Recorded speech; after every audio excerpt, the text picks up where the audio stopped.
Hey, g'day guys, it's Adam from VideoShowMeHow, and in today's video we're going to be continuing the D-MAX build, loving the series so far, and continuing on the engine mods because we're going to be installing a fuel manager pre-filter kit. It's a 30 micron kit from Western Filters. Let's get started.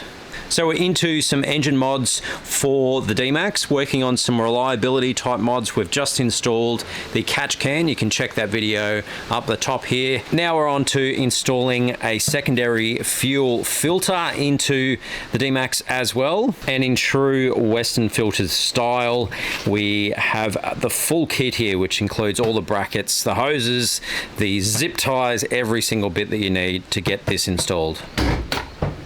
Secondary fuel filters are a great idea, mainly because it gives you that extra layer of protection. So rather than just your factory fuel filter, which is this guy here in the corner, a pre-filter is going to be sitting just down in this area. And what that does is just gives you that extra layer of protection for your engine, because these guys, your common rail turbo diesels, are so finely tuned. Their tolerances are tight as. That's where you're getting all of that power out of these itty bitty displacement engines. And particularly if you're remote touring or anything like that, and you're getting some ordinary fuel from some ordinary places, this is definitely a good idea to give you that extra layer of protection. One, making sure that any water that is in the fuel is filtered out, and two, giving you the extra layer of protection that you've got a pre-filter before running through the rest of the system down to 30 microns.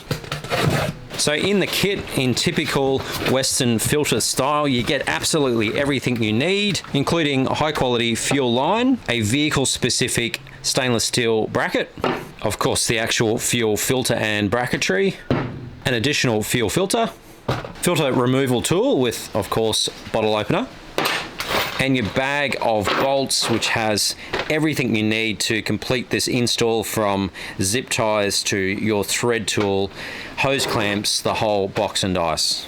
So once you've got the kit laid out, ready to roll, the first step is to obviously pop the hood, get into your engine bay, and locate where we're going to be installing the fuel filter. And in the case of the D-MAX and the Mazda BT50s, it is going to live right in this area just here. And it's almost like Isuzu has got this ready to go to have this put in here, because we're going to be using these bolts that are kind of sticking out here ready to go, as well as our hole down here, which is already threaded as well. So it's going to sit perfectly just in there. Now the next step is to prep our fuel manager housing itself, and you can see that each of the ports are labeled. So we have number 1, number 2, and number 3, and number 4. Now for this installation, we want to block off ports 3 and ports 4. To do that, you just got to grab your blanking port bolt dubalackers here and install them into here. Now it's really important that you use the proper thread sealant that comes with the kit. This is the stuff that will work in high temps and for diesel and that kind of application. Don't go rogue and use the stuff you seal up your house piping and water pipes, etc. with. You got to use the proper stuff, and of course with the Western Filters kit you get that in there, so you're good to go. Then once you've got them in hand tight, grab your 15mm ring spanner and give them tighten down. They don't have to be lunacy tight, just regular tight. And then wipe off any excess. Right, so once you have ports 3 and 4 all blanked off, we've got to do something about ports 1 and 2. And what we want to put into those is the straight fittings that are part of the kit. So that is these guys right here. And similarly to what we just did on 3 and 4, you want to just get your thread sealant, a little bit of thread sealant on each of those, and install into those ports. And once again, once these guys are glove tight, just a matter of getting your 15mm again and tweaking those down. Once again, not insanity tight, just regular tight. And same again, just grab your rag and tidy it up, get rid of any excess sealant. And there we are. So we have our straight fittings on 1 and 2, and we have 3 and 4 all blanked off. Now the next step, once you have your fuel manager ready to roll, is to attach it to your vehicle specific bracket. The riv nuts are ready to rock and roll on there already, which is awesome. So it's just a matter of grabbing the right screws and washers, which are these guys right there, and bolting them in place.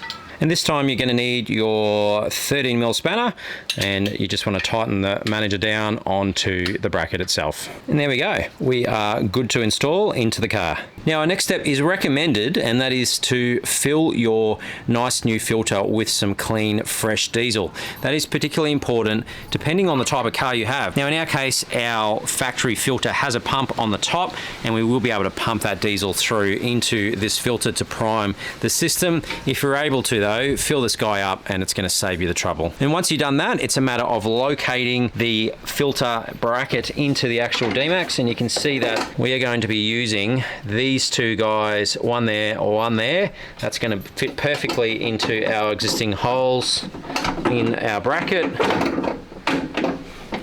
just like that. And then down the bottom there we have another guy that's right there, and funnily enough will fit our leftover bolt and washer, which is this guy, and that just needs to get bolted into place. Use these guys with the lock washers to bolt up to those existing studs so you can attach this into place. Alright, so there we go, nice and installed. This is an excellent bracket. It's nice and thick, and that is solid as. Looks like I bought one, similar to the catch can actually. It's just nice and sort of factory looking, which is what I like. So from here, next step. So this is our factory filter, and what we want to do, we have a rear cover and a front cover, and we want to remove this front cover so we can get to our fuel lines there. There's basically two nuts. You can see there's one there, and there's the other one there, the two silver guys, yay and yay. I don't know if it's going to focus. Anyway, you get the idea. There's one there and one there. You want to get your extension socket with a 12 on the end, and you can get down in there to remove both of those and then take this front cover off. And there we go. That's what that looks like. Just be careful when you are taking that out. Just sort of rock it back, and you'll capture these two nuts so they don't go flinging off into infinity and beyond down the bottom there.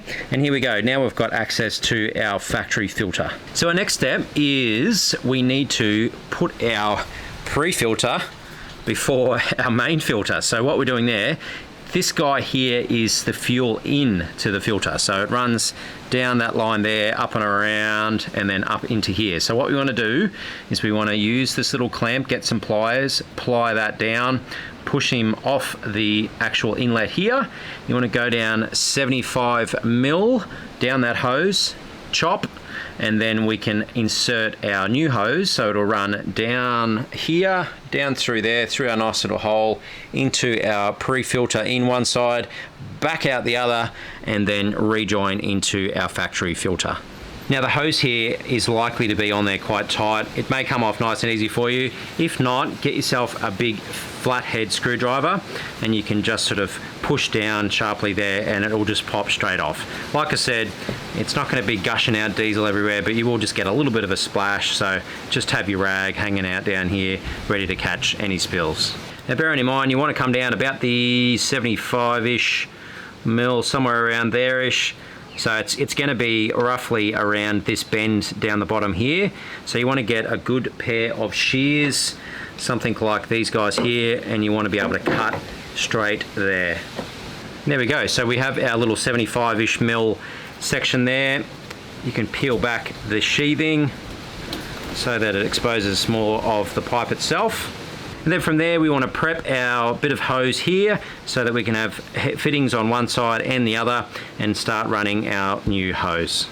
Now there's a couple of pieces here that you're going to be using. We have our L bracket and our straight through bit. Now the straight through bit, that is going to go from our pipe that we've just chopped. It's going to come from our inlet all the way through and to our secondary filter here. The L bracket is going to be the return line. So that L bracket there is going to sit in there just like that, and it's going to join our return from our pre-filter into our factory filter. So this is the one that's going to go on the little piece, the little 3-inch piece that we cut out. So put the hose clamp on first and then push the L fitting home. And there we go. Once it's in place, you can tighten down the hose clamp. Now our next step here is to do the same as what we've just done, but with our straight barb straight into there, and don't forget to use your hose clamp. So there we go. From here, now we just want to get our new fuel hose here, and we want to then connect one end to our new fitting here. Make sure you put your hose clamp on, of course. Route it through here, through our little gap here, and all the way around behind the battery so it gets up to our pre-filter. So there we go, it tucks down nice and neatly underneath there. You can run it straight through. We've got a beautiful little gap that you can run straight underneath here, around behind the battery, and into port 2, which is this guy here. So that's where you want this guy to go in, so we can measure that. Leave a little bit of wiggle room so we're not tight on the hose, and we can go snip snip there. Use a good quality shears so that you're getting a nice straight cut. And then basically with our residual bit of hose, we want to do the opposite. We want to go from this port here, port 1, our outlet, and go back around so that we're ready to install our little elbow joint that we just made before, so we can connect it back up to the factory filter. Right, so there we go. We are all installed on this end. You can see we've sort of got the perfect little join there from Isuzu. Well done once again, made for it. These can run nice and protected underneath the chassis section of the front guard. They run straight up in here to our secondary filter, once again into number 2, out by number 1 there, and then back around. We've got plenty of excess here, and all we want to do is this little L bracket in here. That is where it needs to rejoin to. So we've just got to get our little piece that we made earlier, and our last little hose clamp. I'm going to put the hose clamp on the hose, shimmy him down there, and then once again this is going to be that connected to this little bracket here.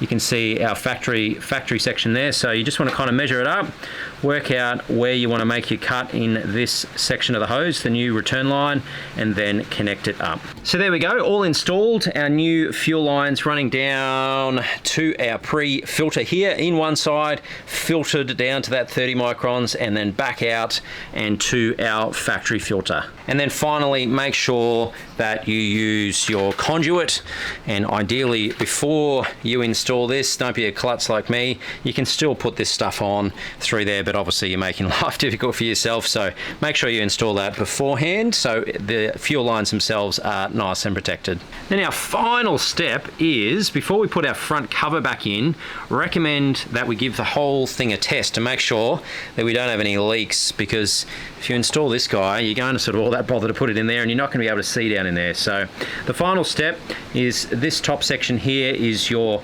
pump. So you should be able to pump that up, and what that should do is pump that diesel back through and fill up our filter here. So you want to keep pumping this guy until you're feeling a bit of pressure, and then after you've been pumping for a little while, you should start to feel this guy a little bit hard. That's where you've got pressure up into the system. From there we can go across, put the car into ignition mode, but don't start it, leave it sit for about a minute, and what that'll do is turn that fuel pump on back down in the fuel tank and pressurize this system. After you've let it sit for about a minute, start the car. All right, so here we are, fully conduited all the way through down to our factory filter. Now it's really important here that you make sure that there's nothing that's rubbing. So it's really important to use your conduit, make sure that your hose clamps are facing away from any of the other hoses and what have you, so that nothing's going to rub onto the fuel lines over time. And then once you're happy and everything is all nice and neat and packed away, the only other thing to do is to get your front cover that lived just in there, get that guy and reinstall. And that's it, all installed. Great job. We have our Western Filters Fuel Manager 30 all installed, the pre-filter, giving that extra layer of reliability to the fuel system of the D-MAX. And great news, guys, if you are looking to pick one of these units up for yourself, the legends over at Western Filters are doing a bit of a discount. They're doing a special deal for all of the Video Show Me How subscribers. So you just need to use this code here. You want to input that onto the checkout when you go to their online store, westernfilters.net.au, and you will get yourself a discount. Well, that's it for another video, guys. I hope you enjoyed that one.